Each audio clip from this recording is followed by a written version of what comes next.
Natatawa ko guys kasi nangalahati na yung ano ko, yung maruya. Salita ko ng salita. Akala ko, Diyos ko Lord. Pinindot ko na kanina, akala ko na video na. Picture lang pala yun. Ano ba yan? Nangalahati na yung... Kaya pagtingin ko, ba't ganun? Hindi gumagano. Ano ba yan? Kaya ulitin ko naman ulit yung sinabi ko. Bumili ako ulit kanina ng ano, maruya sa palengke. Ang maganda sa maruya nila si ano, purong saging, hindi gaya ng yung ibang nagtitinda ng maruya na halos ano, harina, konti lang yung saging.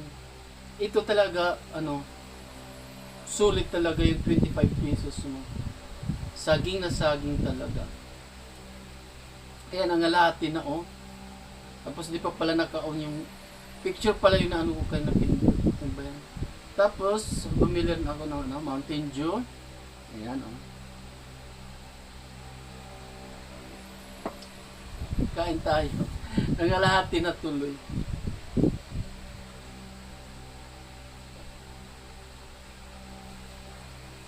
Paborito ko talaga maruya. Pag walang maruya, ano, banana Q. Pag umuwi naman ako sa probinsya, hindi na ako makakain ng ganito. Kasi wala naman kaming tanim na saging.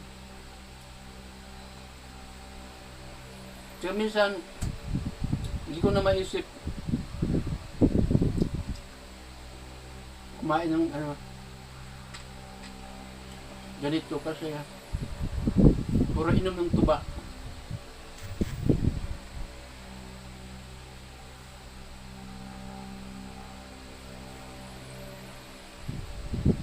Sarap talaga guys.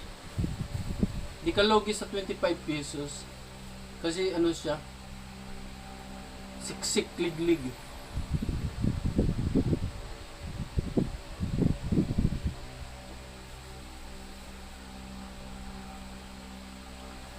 Pag ito kinain mo, merienda, matagal ka ano, bago magutom. Kasi ano siya, mabigat sa tiyan.